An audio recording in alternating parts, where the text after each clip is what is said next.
మీ మోకాల నొప్పులకు ఎటువంటి సర్జరీ లేకుండా ఎపియాన్ పెయిన్ క్లినిక్ అందిస్తున్న అత్యాధునిక చికిత్స. ఎన్నో ఇయర్ 40 41 అంతే అండి, నేను నిన్ననే చెప్పారు కదా. 25 ఓకే 25 ఇయర్స్ అయిందంట బర్త్డే చేసి అప్పుడు చిన్న పిల్లలు కదా, దొరికిపోయావు కదా. అయితే 50 కాదు 40s లో ఉన్నాం ఇంకా. ఓకే 40s అయినా బాగా మెయింటైన్ చేస్తున్నారు. Thank you. అంటే ఫుడ్ స్టైల్ ఇద్దరు డైట్ ఏం మెయింటైన్ చేస్తారు అసలు? ఇప్పుడు ఈయన చూస్తే మీకు అనిపిస్తుందా ఈయన 80+ అని? అట్లే ఆ అనిపించట్లేదు. జీన్స్ ఇక్కడ నవమన్మధుల్లాగా ఉన్నాడు. 85 మీరు? ఓకే. అలా మేము ఆయన జీన్స్ వచ్చింది కాబట్టి మనకు అలాగే యంగ్ గా కనిపిస్తుంటాం. తినడంలో ఏం లేదు, అన్ని తింటాం. ఓకే అన్ని తింటారా మీరు? ఓకే. యా, డాన్స్ ఉంటుంది కదా నాది, ఎవ్రీడే డాన్స్ క్లాస్ ఉంటుంది. నేను డాన్స్ చేస్తూ ఉంటాను, ప్రోగ్రామ్స్ ఇస్తూ ఉంటాను నేను కూడా. దానివల్ల అట్లే ఫాలో అవుతా ఉన్నాను. ఓకే. సో నాన్న ఒక మాట అన్నారు ఫస్ట్ లో, చాలా మంది ఇంట్లో వాళ్ళే ఇద్దరు అమ్మాయిలు పుట్టేశారు అని. అట్లా బయట రిలేటివ్స్ లేకపోతే నాన్న సర్కిల్లోనో మాట్లాడినప్పుడు హట్ అయిన సందర్భాలు ఉన్నాయా? మేము చాలా చిన్న పిల్లలండి.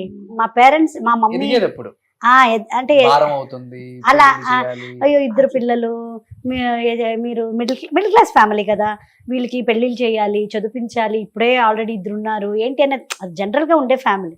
బట్ మా మమ్మీ దాన్ని ఛాలెంజింగ్ గా తీసుకున్నారు. ఆడపిల్లలు అయితే ఏంటి, వాళ్ళలో ఆ కళ ఉంది, ఆ కళని నేను ఎంకరేజ్ చేస్తానని చిన్నప్పటి నుంచే మాకు డైలాగ్స్ నేర్పించడము, డాన్సులు నేర్పించడము. 3 years మేమిద్దరు ఫస్ట్ స్టేజ్ పర్ఫార్మెన్స్ ఇచ్చాము. 3 years బేబీస్. ఆ స్టేజ్ పర్ఫార్మెన్స్ చూసి అప్పుడే చాలా మంది ఏం టాలెంటెడ్ గా ఉన్నారు పిల్లలు, వీళ్ళని ఇందులోనే ఎంకరేజ్ చేయండి అంటే మా పేరెంట్స్ ఇద్దరు అప్పటి నుంచి కంప్లీట్ గా డెడికేటెడ్ గా మా డాన్స్ పర్ఫార్మెన్సెస్ ని, మా డాన్స్ ప్రాక్టీస్ ఇవన్నీ ఎంకరేజ్ చేసి ఒక స్టేట్ లెవెల్ అందరికీ తెలిసేటయ్యి, సినిమా ఇండస్ట్రీ కష్టపడి మమ్మల్ని తీసుకొచ్చి మాటలు ఎవరు ఆ రోజు మాట్లాడారో మళ్ళీ వాళ్ళే ఎంత లక్కీ మీరిద్దరు, ఎంత మంచి పిల్లలు కన్నారు, దీనికి అంతా ఇచ్చి పెట్టిండాలి, అందరికీ ఇలా ఎలా వస్తుంది, అది రాదు. అలా మా పేరెంట్స్ చేయించారు మమ్మల్ని. కర్ణాటకలో 83 నవంబర్ 1st వచ్చింది. నేను వీళ్ళు ఎట్లా చేసి ఆ టీవీలో ప్రోగ్రామ్ తీయాలి ఇట్లా అనేసి 1984 ఏప్రిల్ 21st ఒక ప్రోగ్రామ్ 15 minutes ప్రోగ్రామ్ ఇప్పించాను. అప్పుడు 4 years అమ్మా వీళ్ళు.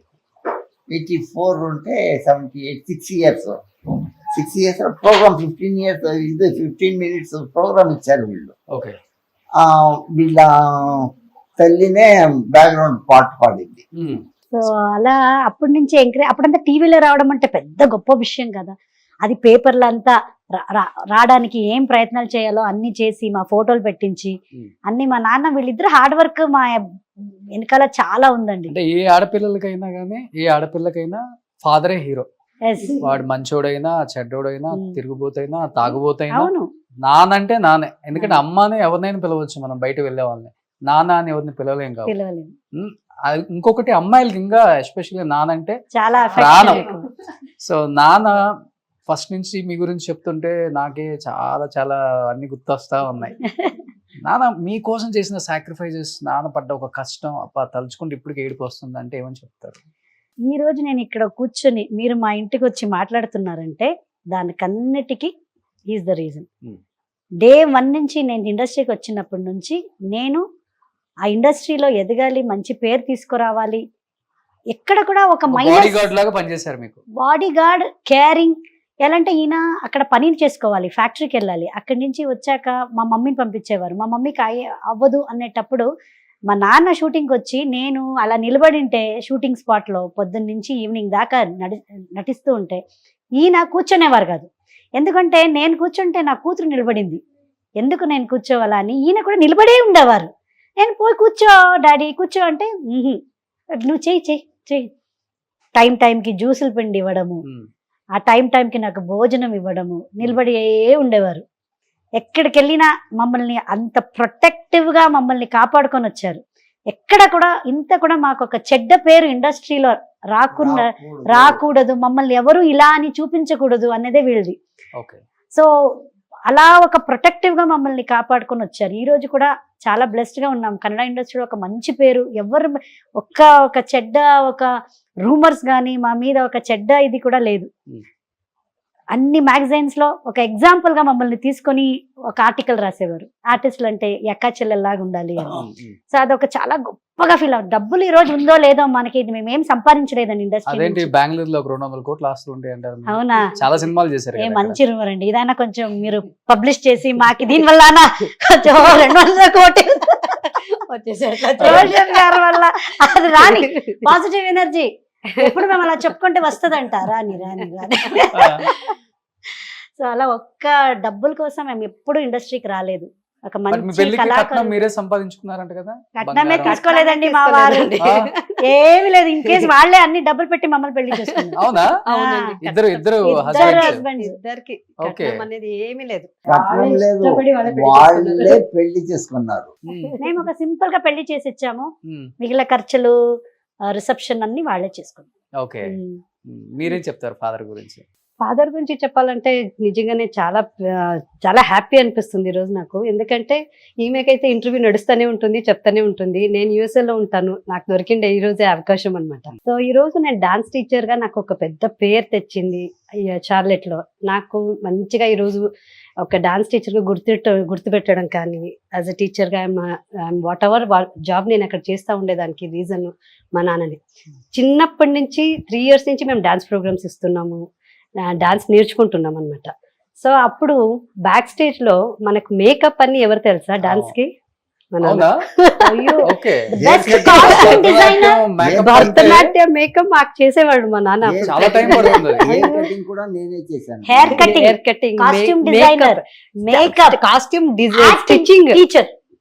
ఇంత అన్ని బ్యాక్ స్టైల్ లో నాకు మేకప్ కానీ కాస్ట్యూమ్స్ కానీ అన్ని రెడీ చేసి అందరూ స్టేజ్ పైన అడిగేవారు. నిలబెట్టడం మా నాన్న. రాధాకృష్ణ కాస్ట్యూమ్ ఎక్కడ అవును. కొన్నారు అంటే మా డాడీ అన్ని కలర్ కాంబినేషన్ తీసుకొని తీసుకుని కుట్టేవాళ్ళు. మా నాన్ననే కుట్టేవాళ్ళు, మా నాన్ననే కుట్టేవాళ్ళు బట్టల్ని. కుట్టి రెడీ చేసి స్టేజ్ పైన నిలబెట్టి ఆ ప్రోగ్రామ్ ని ఇట్లా చూసుకొని, ఒక్కొక్కసారి నేను చిన్నప్పటిలో డాన్స్ చేసాం నవ్వేది స్మైలింగ్ ఇచ్చేది కాదు. అప్పుడు అలా కూర్చుని కింద కూర్చొని టేప్ డాన్స్ ని అనుభవించి చేయని మా నాన్న కూర్చున్నప్పుడు ఇలా చూస్తే చాలు, మనం చేసుకుంటే ఇలా చూస్తే మనం అనేవాడు. అప్పుడు నవ్వేది చిన్నప్పుడులో. కానీ మిడిల్ క్లాస్ లో ఆడపిల్లల్ని భారంగా ఫీల్ అయ్యే తల్లిదండ్రులను చాలా మందిని చూసాం. కానీ ఆడపిల్లల్ని 2 కళ్ళలాగా మీరు చూసుకొని పెంచుకున్న విధానం ఉంది చూసారా? Great uncle, hats up. దానికి మాటలు లేవు అసలుకి. మా వారంటూ ఉంటారు, మీ డాడీ మమ్మీ లాగా బెస్ట్ పేరెంట్స్ మేము అవ్వలేము. ఇంతకను ఈ ఎక్స్పీరియన్స్ ఎందుకు వచ్చిందంటే, నేను ఒక కళావిధుడు, నాటకాలు చేస్తూ ఉంటాను. నాటకాలు చేస్తూ ఉంటే దానికోసం వీళ్ళని ఆర్టిస్ట్ చేయాలనేది ఆ బ్లడ్ దీంట్లో వచ్చింది. కానీ ఇంత 2 కళ్ళలాగా పెంచుకున్నారు ఇద్దరు ఆడపిల్లల్ని. పెళ్లి చేసి పంపించేటప్పుడు బాగా ఏడ్ చేశారా? ఇప్పుడు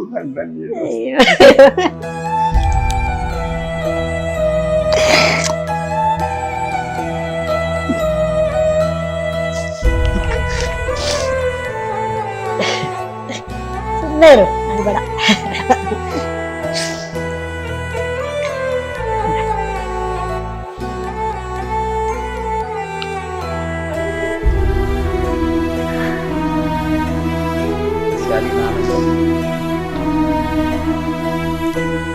అందుకే ఇప్పుడు నాకు ఆ బ్లడ్ గ్రూప్ లో వచ్చిండేది. ఇప్పుడు నా మనమరాలు ఉంది, మనమరాల చేతిలో ఒక డాన్స్ చేపిస్తాను. అతను ఎవరు నేర్పలేదు, టీవీలు చూసి చూసి చూసి చూసి అట్లనే నేర్చుకున్నది. పునర్వి ఇప్పుడు 7 years అయ్యి 8th year పడింది. పునర్వి ఎట్లా అమ్మున్నారా? అమ్మ లేదండి. 2016 అదే అందుకే మా నాన్నకి ఆమె మీద అంత ప్రేమ. ఎందుకంటే మా అమ్మ చిన్నప్పటి నుంచి ఆర్టిస్ట్ అవ్వాలని ఒక చాలా ఇది ఉండేది. 2016 ఇలా వచ్చేసే మనుషులే దూరంగా ఉంటున్నారు అసలుకి. 2016 14th Ratha Saptami, Valentine's day. ఆనాడు కార్డియాక్ అరెస్ట్ లో మా అమ్మ పోయారు, చనిపోయింది. నా మనమరాలు 2017 17th డే శుక్రవారము మళ్ళీ పుట్టింది. అదే కరెక్ట్ 1 year అదే డేట్. 17th పుట్టింది. ఇది 14th మా భార్య వెళ్ళింది, 17th పుట్టింది. దానికోసం దాని పేరు వచ్చి పునర్వి పునర్జన్మం పునర్వి పునర్వి. పునర్వి అని పెట్టాం. తను తెలియకుండానే మంచి మంచి డాన్సులు ఆడుతుంది.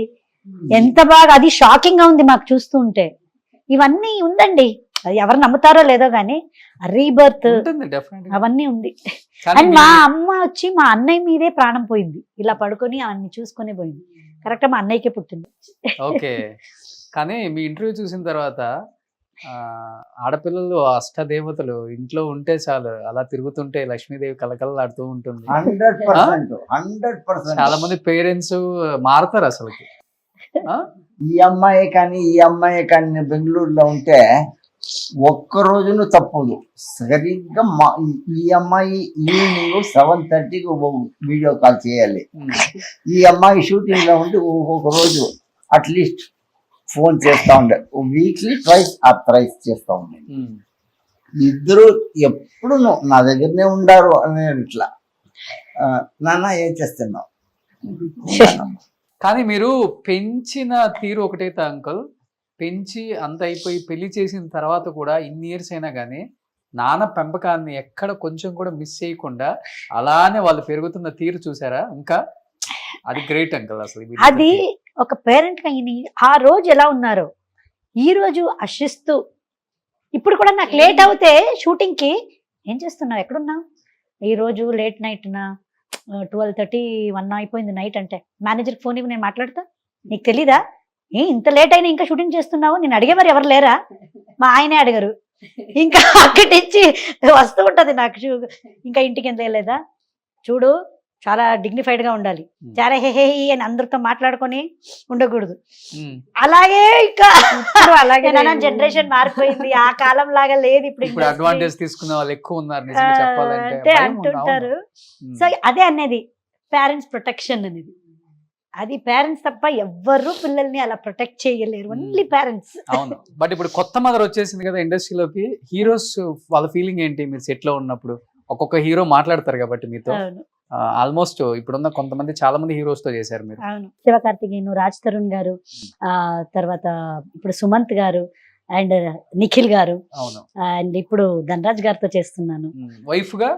వైఫ్ గా సత్యరాజ్ సార్ తో చేశాను, తర్వాత నరేష్ సార్ తో చేశాను, రాజేంద్ర ప్రసాద్ సార్ తో చేశాను, తర్వాత ఈయన మన మెహబూబ్ సముద్రకణి సార్ తో చేస్తున్నాను. మన కన్నడ యాక్టర్ ఉన్నారు కదా ఇప్పుడు, KGF అంతా చేశారు కదా విలన్ గా, సార్ ఆయనతో చేశాను. సో అందరూ బెస్ట్ ఫాదర్స్ తో ఇప్పుడు చేస్తున్నాను. హైట్ మ్యాచ్ చేస్తున్నారు అందరికి. కొంతమంది అయితే ఓకే, సత్యరాజ్ సార్ తోనే నాకు ఇలా చూడాలి, ఆయనతో పాటు ఇంత పెద్ద హీల్డ్ వేసుకొని దానిపైన యాపిల్ స్టూల్ వేసి నిలబడేవారు. But cameramens are so loving అండి, వాళ్ళ వల్ల నేను అంత హైటెక్ కనిపిస్తాను, ఎక్కడ పొట్టిగా కనిపించాను. I love always to all cameramens. Uncle ఇప్పుడు హ్యాపీగా ఫీల్ అవుతున్నారా ఏదైతే అవ్వాలనుకున్నారో, ఒక అమ్మాయి మంచి ఆర్టిస్ట్, సో ఏజ్ పెద్ద ఇక్కడ ఇండస్ట్రీకి ఇంపార్టెంట్ కాదు, ఒక టైం ఇంపార్టెంట్. ఇక్కడ ఆ టైం వచ్చిందంటే ఎవరూ ఆపలేం. ఇప్పుడు అమ్మగా అక్కగా అలరిచ్చేస్తున్నారు అందరు హీరోలకి భార్యలుగా, ఎలా అనిపిస్తుంది చూస్తుంటే స్క్రీన్ మీద? చాలా ఖుషి అవుతుంది. మంచి పేరు వచ్చినంటే ఇప్పుడు అంత హ్యాపీ పడేవాళ్ళు ఎవరూ లేరు. ఒకే మాట అంటుంటారు, డబ్బులు కాదు ఇంపార్టెంట్, మంచి పేరు రావాలి, అది ఎప్పుడు కాపాడుకో. ఎప్పుడు డబ్బులు వెనకాల వెళ్ళొద్దు. తినడానికి ఉండడానికి చాలా ఏం తింటామండి మేము, డైటింగ్ లో 2 చపాతీలు, ఇంత బెండకాయ ఫ్రై, ఇంత చికెన్ తింటే ఎక్కువ డైజెషన్ కాదు, ఉండేకి చాలు. ఇది మంచి హస్బెండ్ పేరు. నేను ఎప్పుడు చిన్నప్పటి నుంచి నీ పేరు కాపాడుకొని వచ్చాను, ఇంకా ముందు ఎక్కడికి వెళ్ళినా పేరు కాపాడుకోండి, పేరుని మాత్రం చెడగొట్టుకోకండి, ఇదే ఎప్పుడు చెప్తూ ఉంటారు. అదే ఫాలో అవుతున్నాం. ఏదన్నా సీన్లలో హస్బెండ్ ని కొట్టే సీన్లు ఉంటాయి, కొడుకులను కొట్టే సీన్లు ఉంటాయి, ఇలాంటప్పుడు రియల్ గా కూడా కొట్టించుకుంటారు చాలా మంది, అది ఆ సీన్ పండడం కోసం. అలా జరిగిన సిచ్యువేషన్స్ లేవా? అవును, ఇప్పుడు రీసెంట్ గా నాకు మొన్న ఇంటర్వ్యూలో ధనరాజ్ గారు చెప్పారు, రామం రాఘవంలో కొడుకుని కొట్టేది ఒక సీక్వెన్స్ ఉంది. సో సముద్రకణి సార్ వచ్చి ఏదో ఒక విషయంలో బాగా కొడతారు, అండ్ ధనరాజ్ గారు ఏమన్నారంటే, అన్నా కొట్టేయండి అన్నా మీరు చూడకండి అన్నారు. సముద్రకణి సార్ కూడా అలా ఏమి కొట్టని, ఆయన అయితే రియల్ గా చేస్తారు, ఈజ్ రియల్ యాక్టర్, కొట్టాలంటే భాడ్ పాడని చేస్తారు. కొట్టారు, నేను నెక్స్ట్ కొట్టాలి, నాకు అయ్యో పాపం, నేను ఇటు ఇటు ఇటు ఇటు అంటే అమ్మా కొట్టండి అమ్మా అన్నారు. అవునా సరే అండి పటాపట చంపలకి ఇచ్చేసాను. నాకు అది తెలియదు అప్పుడు దెబ్బలు పడిందని. నిన్న ఇంటర్వ్యూలో రివీల్ చేస్తున్నారు కొట్టింది చాలా దెబ్బ పడిందని. అయ్యో పాపం అనిపించింది. నరేష్ గారిని కూడా కొట్టారంట కదా? అయ్యో లేదు లేదు ఆ. ఆయన అది యాక్చువల్లీ ఆ సీన్ కట్ చేసేసారు. సామజవరగమనలో ఒక సీన్ వస్తుంది. నిజంగా అందులో కొట్టారంట నరేష్ లేదు గారిని? లేదు ఇలా విసురుతాను గ్లాస్ ని, ఆ. ఆ సీన్ తీసేశారు. ఆ.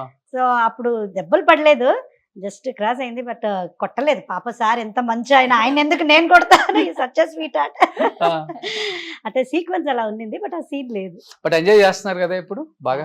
ఎంజాయింగ్ అండి. I love and I'm so lucky. Telugu ఇండస్ట్రీలోనే నాకు నిజం చెప్పాలంటే ఒక గుర్తింపు యాజ్ అన్ ఆర్టిస్ట్ గా వచ్చింది. అండ్ దానికి నేను తెలుగు సినిమా ఇండస్ట్రీకి చాలా కృతజ్ఞత పడతాను. అలాగే ఆడియన్స్ కూడా నన్ను అక్సెప్ట్ చేసుకున్నందుకు. వాళ్ళ పేరు చెప్పలేదు నేను. Yes. ఈ తెలుగు ఇండస్ట్రీకి రావాలంటే ఎవరు నీకు ముఖ్య కారణం? K Raghavendra Rao sir. ఓకే. ఆయన వల్లనే రాఘవేంద్రరావు. ఈ రోజు నేను ఇక్కడ తెలుగు ఇండస్ట్రీలో నేను భోజనం తింటున్నాను. సీరియల్ కదా ఫస్ట్ మనోయజ్ఞం మనోయజ్ఞం సీరియల్. సీరియల్. దాని ద్వారానే తెలుగు ఇండస్ట్రీకి నన్ను తీసుకువచ్చారు. ఆయన చేతుల్లో వచ్చిన వాళ్ళంతా పెద్ద పెద్ద యాక్టర్లు అయ్యారు. ఏదో ఒక ద్వారా నేను చిన్నగా వచ్చి కొంచెం ఇప్పుడు మీ అందరికీ నేను తెలుస్తున్నాను అన్నట్టయితే it's all his blessings. Okay. So మీరేంటి యుఎస్ నుంచి మేబీ ఇండియాకి వస్తే మీరు యాక్టింగ్ అయినా లేకపోతే? నాకైతే ఈమె చేస్తూ ఉంటే చూస్తుంటాను కదా, రియలీ నేను చాలా మిస్ అవుతాను. చేయాలని చాలా ఇష్టం ఉంది. ఉందా మీకు కూడా? చాలా ఓకే. చాలా ఇష్టం ఉంది. సో అమెరికాలో అమ్మ క్యారెక్టర్లు ఏమైనా ఉంటే చెప్పండి అండి. ప్రమోదిని గారికి మనం ఇక్కడ నుంచి ఫ్లైట్ టికెట్ వేసి హోటల్ మనకు అవసరమా? అప్పుడప్పుడు ఆర్టిస్ట్ ని గుర్తుపెట్టుకోండి. ప్రశాంత్ గారు చేసుకోవచ్చు. అమెరికాలో ప్రమోదిని గారి డేట్స్ కావాలంటే మీరు ఎవరు ఫ్లైట్ టికెట్స్ వేయద్దు, మనకి డబ్బులు మిగులుతాయి. ఇదే ప్రశాంత్ గారిని బుక్ చేసుకుందాం మనం. మేడం డేట్స్ ఫ్రీగా ఇస్తారు. మేడం ఫుల్ సౌండ్ పార్టీ అక్కడ, మనం డబ్బులు ఇచ్చే పని కూడా లేదా ఆమెకి. కావాలంటే ఆ ఇంట్లోనే మనకి ఫుల్ 30 బెడ్రూమ్స్ ఉంటాయి అంట వాళ్ళ ఇంట్లో 10 acres లో. ఎనీ టైం తెలుగు ఇండస్ట్రీ వాళ్ళు అక్కడ షూటింగ్ ఉంది, మనకి అకామిడేషన్ కావాలంటే ఇల్లు call Prashant garu. Please call Prashant. There for you. Definitely any time ఎప్పుడన్నా రండి. మంచి వాళ్ళ ఆయన అక్కడ ఉన్న టాప్ 10 బిలియనియర్స్ ట్రిలియనియర్స్ లో మీరు చెప్తా ఉంటే అన్ని పాజిటివ్ వైబ్స్ చెప్తున్నారు. చెప్పండి ఒకడు. వాస్తు దేవతలని అశ్విని దేవస్థానం అంటారంట. అన్నని సారీ అశ్విని దేవతలు. సో నిజంగా మీరు ఎప్పుడు ఇలానే నవ్వుతూ హ్యాపీగా ఉండాలండి.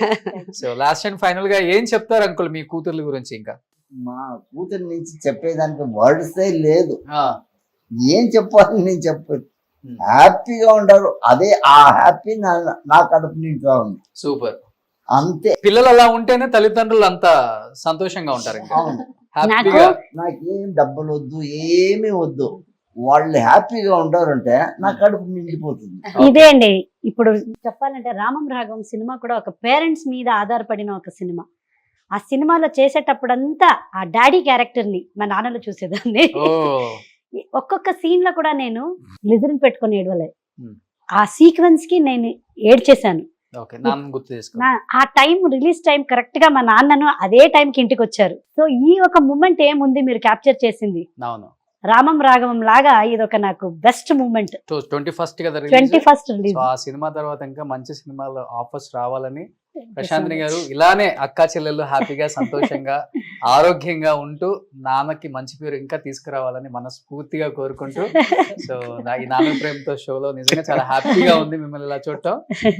ఇద్దరు ఒకేసారి పెట్టండి. Super. So thank you uncle, thank you so much. Thank you so much. Suman టీవీలో మీ పర్సనల్ అండ్ బిజినెస్ ప్రమోషన్స్ కోసం కింది నెంబర్ కి కాంటాక్ట్ చేయండి.